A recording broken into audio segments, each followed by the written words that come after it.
सुल्तानपुर के राजा महाराज मान सिंह के पास भगवान का दिया सब कुछ था। वो बहुत शक्तिशाली, पराक्रमी, अपनी राजा से प्रेम करने वाले एक न्यायप्रिय राजा थे। उनके राज्य में कोई भी व्यक्ति भूखा नहीं सोता था। प्रजा भी अपने महाराज से बहुत प्रेम करती थी। एक दिन महाराज मान सिंह अपने महल के बगीचे में अपने मंत्री सुदर्शन सिंह के साथ बैठे थे। महाराज मान सिंह मंत्री सुदर्शन सिंह से कहते हैं, मंत्री जी, मैंने अपने जीवन काल में हमेशा सबके साथ न्याय किया, सबका ख्याल रखा, कभी किसी निर्दोष को सजा नहीं दी। मेरे राज्य में कभी कोई भूखा नहीं सोता। फिर भी न जाने क्यों भगवान ने मुझे और महारानी को औलाद सुख से वंचित रखा है। महाराज, आप अपना दिल छोटा मत कीजिए। ये तो ऊपर वाले की लीला है। जिस दिन उसने आपको औलाद सुख देने का सोचा होगा, उस दिन बिना किसी प्रार्थना के आपको दे देगा महाराज। पता नहीं वो शुभ दिन मेरे जीवन में कभी आएगा भी या नहीं। महाराज, अगर आपका आदेश हो तो मैं आपसे इस विषय में कुछ और भी कहना चाहता हूँ। हमारी आज्ञा है, बताइए आप क्या कहना चाहते हैं मंत्री जी।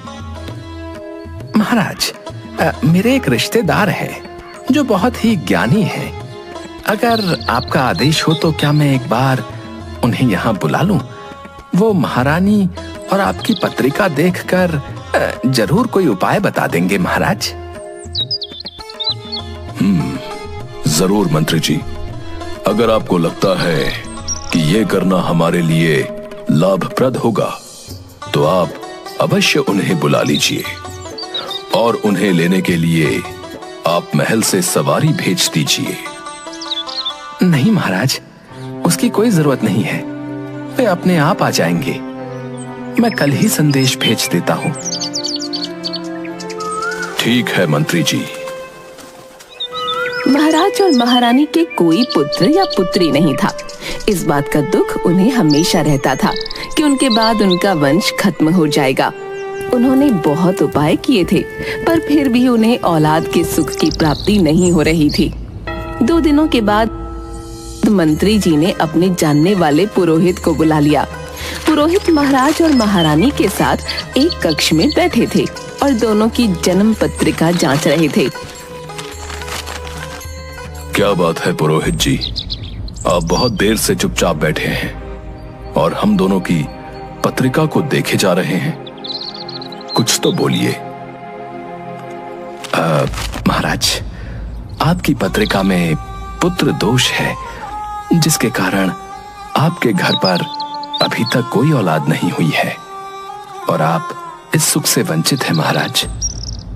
पुरोहित जी, ये तो हम पहले से जानते हैं, परंतु इसका कोई उपाय नहीं है। उपाय तो है।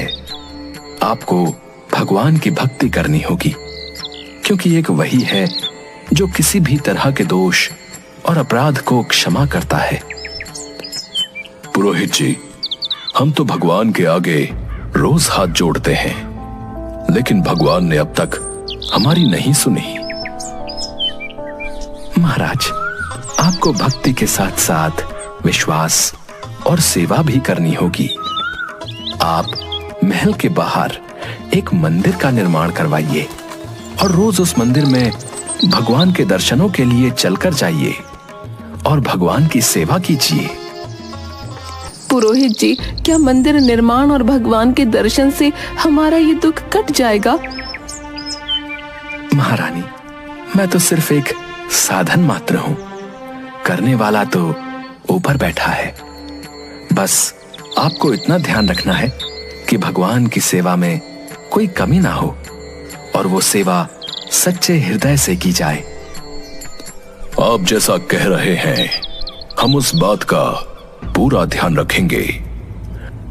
अब मंदिर में भगवान अकेले तो रहेंगे नहीं, उनके लिए एक पुजारी का इंतजाम भी आप ही कर दीजिए। ठीक है महाराज, मेरे जानने वाले एक ब्राह्मण हैं जो बहुत ही सच्चे हृदय से ईश्वर की सेवा करते हैं।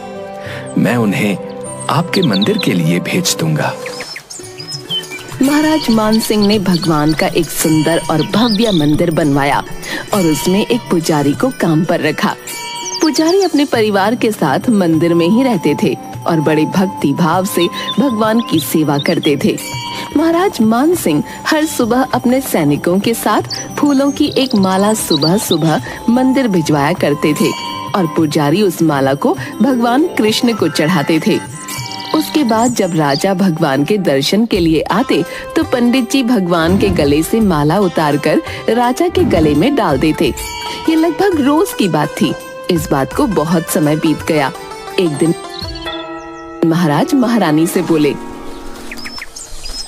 महारानी, अब तो ये उपाय करते हुए भी काफी समय बीत रहा है। मुझे नहीं लगता कि हमें इस जीवन में औलाद का सुख मिलेगा। महाराज आप दुखी मत होइए।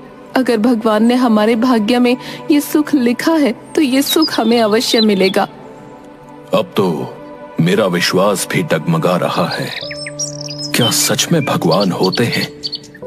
आप कैसी बातें कर रहे हैं? अगर आपको ऐसा लगता है तो आप मंदिर रोज क्यों जाते हैं?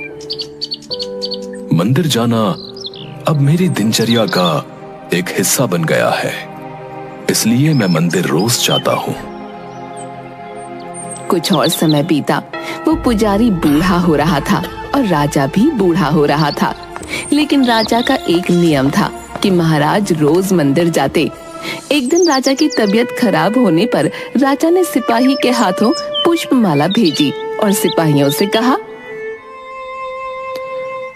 पंडित जी को कह देना कि आज हमारी तबीयत ठीक नहीं है। आज हमारा इंतजार ना करें, क्योंकि हम आज नहीं आ पाएंगे। सिपाही ने जाकर पुजारी को पुष्पमाला दी और पंडित जी को सारी बात कह बताई। पंडित जी ने श्री कृष्ण को पुष्पमाला अर्पित की तो पंडित जी ने सोचा,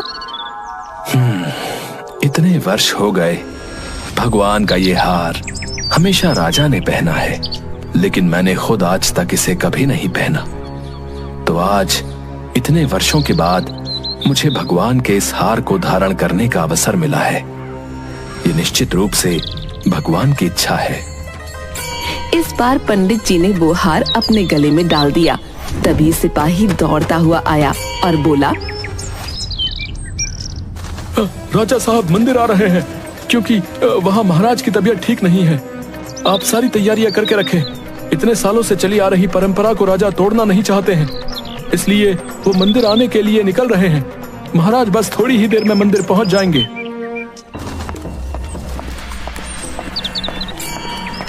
पंडित जी ने तुरंत गले से हार उतारकर भगवान को अर्पण कर दिया। पंडित जी ने सोचा कि यदि महाराज को पता चल गया तो वे उसे दंड देंगे। जब महाराज आए तो प्रतिदिन की भांति पंडित जी ने भगवान के गले से हार उतारकर महाराज को पहना दिया। लेकिन राजा की नजर माला पर पड़ी। माला पर सफेद बाल गिरे हुए थे और उन्होंने महसूस किया कि सफेद बाल पुजारी के हैं। महाराज ने पुजारी से पूछा, क्या तुमने ये माला पहनी थी? नहीं महाराज, मैं ऐसी गलती कैसे कर सकता हूँ? फिर इस माला पर सफेद बाल कहाँ से आए? पुजारी जी डर गए और डर के मारे कहा, महाराज ये सफेद बाल श्री कृष्ण के हैं। हाँ, ये तो भगवान के ही हैं। तुम झूठ बोल रहे हो, हमें धोखा दे रहे हो। तुमने ये माला पहनी थी और अब अपने झूठ को छुपाने के लिए बाल कृष्ण के बाल सफेद हो गए कह रहे हो। महाराज मैं सच कह रहा हूँ, ये सफेद बाल श्री कृष्ण के ही हैं। बाल श्री कृष्ण के बाल कब सफेद हुए? महाराज कुछ वर्षों पहले ही बाल श्री कृष्ण के बाल सफेद हो गए थे। महाराज को पुजारी की बात पर तनिक भी विश्वास नहीं था। उन्होंने पुजारी से कहा, ठीक है, अगर तुम्हारी बात सत्य है तो मैं कल सुबह के समय बाल श्री कृष्ण के श्रृंगार के पहले आऊंगा और अपने आंखों से देखूंगा कि उनके बाल सफेद हुए हैं या नहीं। परंतु याद रखना, अगर बाल श्री कृष्ण के बाल काले हुए तो इस फरेब के लिए तुम्हें फांसी पर लटका दिया जाएगा। महाराज नाराज होकर चले गए और दूसरी तरफ पुजारी को अपनी मृत्यु दिखाई देने लगी। तभी पुजारी की धर्मपत्नी मंदिर में आई। क्या बात है पुजारी जी, आज आपके चेहरे का रंग क्यों उड़ा हुआ है? क्या बताऊं तुम्हें, आज मुझसे बहुत बड़ा पाप हो गया और मुझे उस पाप की सजा भी मिलने वाली है। कैसा पाप? आप क्या बात कर रहे हैं? मुझे साफ साफ बताइए। आज मैंने अपने मन की चंचलता के कारण भगवान के गले की माला अपने गले में डाल ली और डर के कारण खुद पहनी हुई माला को निकालकर वापस भगवान के गले में डाल दिया। ये तो बड़ा अनर्थ हो गया। अनर्थ भी हो गया और मेरी सजा भी निश्चित हो गई। इस अपराध के लिए महाराज मुझे फांसी पर लटका देंगे। आपने ये बात महाराज को क्यों बताई? पुजारी ने फिर सारी बात अपनी पत्नी से कही। परंतु बाल कृष्णा के बाल तो काले हैं, फिर आपने ऐसा झूठ क्यों बोला? आप महाराज को सच बोल देते और माफी मांग लेते, वे अवश्य आपको माफ कर देते। हाँ, ये करना ज्यादा उचित था, परंतु मैंने महाराज के डर से उनसे झूठ कह दिया था कि बाल श्री कृष्ण के बाल सफेद हो गए हैं। अब कल सुबह जब महाराज आएंगे और बाल श्री कृष्ण के बाल काले देखेंगे तो मुझे फांसी पर लटका देंगे। क्या इस सजा से बचने का कोई उपाय नहीं है? मुझे तो कोई उपाय नहीं दिख रहा। अब मैं भगवान से जाने अनजाने में किए हुए अपराध के लिए क्षमा मांगूंगा और अपने अगले जन्म के लिए प्रार्थना करूंगा। तुम घर जाओ, आज मैं रात को यहीं मंदिर में रहूंगा, भगवान के चरणों में। मैं भी यहीं भगवान के चरणों में ही रहूंगी और उनसे प्रार्थना करूंगी कि आपके द्वारा की गई भूल की आपको माफी दे दें। दोनों पति पत्नी मंदिर में भगवान के आगे हाथ जोड़कर बैठ जाते हैं। पुजारी भगवान कृष्ण को प्रणाम करता है और उनसे बोलता है, भगवान मुझे क्षमा करें। मुझे लोभ हुआ और सोचा कि ये माला मैं भी पहन लूं। भगवान मुझे बचा लो, नहीं तो कल मैं निश्चित रूप से महाराज के हाथों मारा जाऊंगा। पुजारी पूरी रात भगवान से प्रार्थना करता रहा, रोता रहा। पुजारी जी, बाल श्री कृष्ण का मुकुट उतारिए, मैं उनके बाल देखना चाहता हूं। जी महाराज, जैसा आपका आदेश। पुजारी ने घबराकर बाल श्री कृष्णा का मुकुट हटा दिया और मुकुट के हटते ही महाराज के होश उड़ गए, क्योंकि बाल श्री कृष्णा की मूर्ति के बाल सफेद थे। लेकिन महाराज को लगा कि पुजारी ने फिर से कोई चाल चली है और अपनी जान बचाने के लिए पुजारी ने बाल श्री कृष्णा की मूर्ति के बाल रंगे होंगे। मैं जानता हूं, आपने अपनी जान बचाने के लिए बाल श्री कृष्ण के बाल सफेद रंग में रंग दिए हैं। पुजारी डर और आश्चर्य से भरा होता है और हकलाता हुआ महाराज से कहता है, महाराज क्षमा करें, परंतु मैंने ऐसा कुछ भी नहीं किया है। महाराज अपने मन की दुविधा को दूर करने के लिए जांच के उद्देश्य से बाल श्री कृष्णा के सर से एक बाल खींचकर तोड़ देते हैं और जैसे ही महाराज बाल श्री कृष्णा के सर से भगवान का बाल उखाड़ते हैं, वैसे ही बाल श्री कृष्णा की मूर्ति के सर से खून निकलने लगता है। ये देखकर महाराज भगवान के चरणों में गिर जाते हैं और उनसे क्षमा मांगने लगते हैं। हे बाल श्री कृष्ण, मुझे माफ कर दीजिए, मुझे क्षमा कर दीजिए। मैं बहुत बड़ा पापी हूँ। मैं सही और गलत को भूलकर संदेह में इतना अंधा हो गया। भगवान मुझे क्षमा करें, मैंने बहुत बड़ा पाप किया है। तभी मूर्ति से आवाज आई, राजन, आप मुझे केवल मूर्ति ही समझते हैं, इसलिए आज तक मैं केवल आपके लिए मूर्ति हूं। लेकिन इस पुजारी को मुझ में भगवान दिखा, तो मुझे उसकी जान बचाने के लिए अपने बाल सफेद करने पड़े और अपने भक्त की रक्षा करने के लिए आना पड़ा। भगवान मुझे माफ कर दीजिए। आज मुझे समझ में आ गया कि भगवान की पूजा करना और भगवान में आस्था रखना दोनों बहुत अलग अलग बातें हैं। शायद इसलिए आज तक आपने मेरी प्रार्थना नहीं सुनी। राजन, मैं तो आस्था का भूखा हूं, भोग और प्रसाद का नहीं। जिसकी जैसी आस्था होती है उसको वैसा ही फल देना मेरा काम है। उसके बाद राजा को अपनी गलती पर पछतावा हुआ। अब मुझे क्षमा कर दीजिए। मैंने न सिर्फ आप पर बल्कि अपने परमात्मा पर भी विश्वास नहीं किया। महाराज, क्षमा प्रार्थी तो मैं हूं, क्योंकि लालच के कारण मैंने भगवान के गले की माला अपने गले में डाली और फिर डर के कारण उस माला को वापस भगवान के गले में डाल दिया। पुरोहित जी, आपने जो किया वो अपराध नहीं है। वो तो कुछ क्षण की माया थी, परंतु मैंने तो इतने साल जो किया वो लालच के कारण किया और अपने ही परमात्मा पर विश्वास नहीं किया।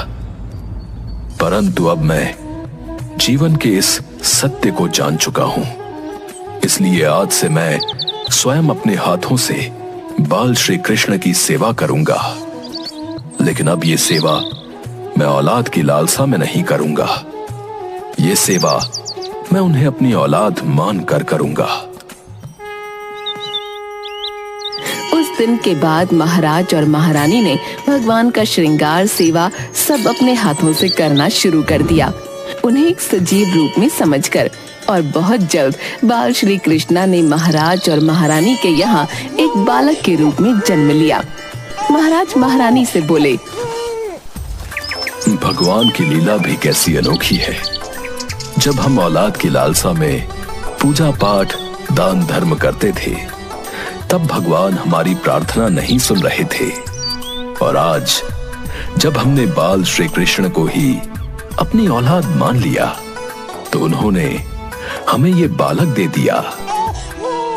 महाराज तभी तो कहते हैं कि ऊपर वाले की लीला वही जानता है।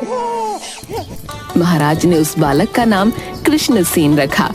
कहा जाता है कि पत्थर में भी परमात्मा होते हैं। यदि आप ऐसा नहीं मानते हैं तो भले ही भगवान आपके सामने प्रकट हो जाएं, आप उनसे उनकी सच्चाई के बारे में पूछेंगे। यदि आप वास्तव में ईश्वर को देखना चाहते हैं तो आपको केवल महसूस करना है। परमेश्वर पर बिना शर्त विश्वास रखें और बिना किसी रुकावट के अपना काम करते रहें। सर्वशक्तिमान आपको